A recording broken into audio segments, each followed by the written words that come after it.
কখনো মুসলিম বিধায়কদের চ্যাংদোলা করে রাস্তায় ফেলা, কখনো রামনবমীতে 1 কোটি হিন্দুকে রাস্তায় নামার ডাক।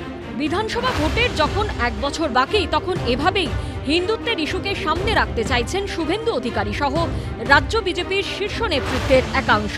হিন্দুদের জন্য এক শুভেন্দু শহীদ হলে কোটি শুভেন্দু জন্ম নেবে। এবার কার্যত একই পথে হেঁটে বাঁকুড়ায় হিন্দুত্বের বার্তা দিয়ে শুরু হলো দেওয়াল লিখন।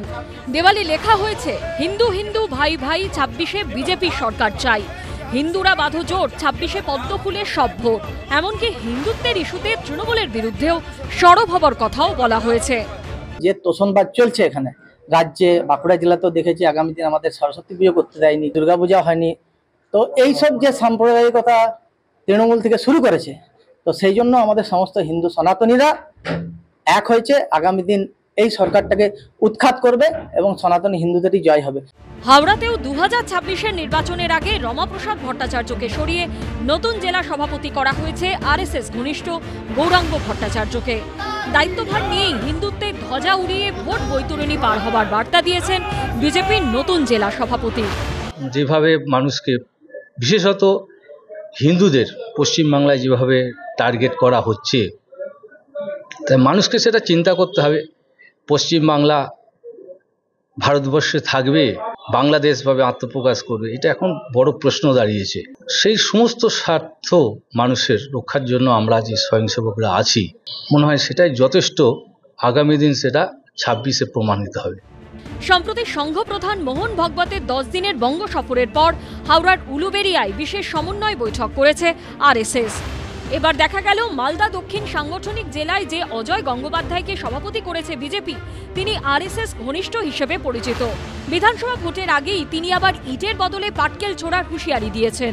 যে ধরনের ব্যবস্থা শাসক দল করবে, ঠিক তার দ্বিগুণ কিংবা তার চেয়েও বেশি প্রতিরোধ ভারতীয় জনতা পার্টি করবে। ইটের বদলে ইট, পাটকেলের বদলে পাটকেল, লাঠির বদলে লাঠি। কোচবিহারেও জেলা সভাপতি পদ থেকে সরানো হয়েছে কোচবিহার উত্তরের বিধায়ক সুকুমার রায়কে। তার জায়গায় নতুন মুখ হিসেবে দায়িত্ব পেয়েছেন অভিজিৎ বর্মন, যিনি আরএসএস ঘনিষ্ঠ বলে পরিচিত। 26-এর ভোটে বিজেপি কড়া হিন্দুত্ববাদী লাইন নেবে, এটা পরিষ্কার। যত দিন যাচ্ছে বিজেপি এই হিন্দুত্ববাদী রাজনীতিকে এমনভাবে আঙিনায় নিয়ে এসছে যে আজকে এখন একটা নতুন ভদ্রলোক হিন্দুত্ববাদীর আবির্ভাব ঘটেছে পশ্চিমবঙ্গে, বা ঘটানোর চেষ্টা হচ্ছে। এবং খুব স্বাভাবিকভাবেই বিজেপির কাছে শুধুমাত্র হিন্দু এই এজেন্ডার ভিত্তিতেই আগামী ইলেকশন লড়ার ব্যাপারটা পরিষ্কার হচ্ছে। বিজেপির হিন্দুত্ববাদী প্রচার নিয়ে কটাক্ষ করেছে তৃণমূল ও সিপিএম। বাংলার মাটি হচ্ছে প্রগতিশীল মাটি, সেই মাটিতে এই হিন্দুত্বের রাজনীতি কাজ করবে না। বিজেপি বাংলার মাটি চেনে না, বাংলার মাটি বোঝে না।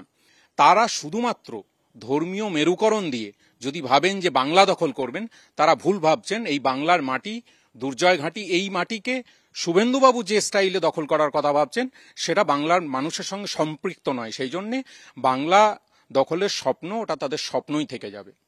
তৃণমূলকে সাহায্য করার জন্য বিজেপি, তৃণমূল সরকারে আসার পর আরএসএস এর শাখা বেড়েছে।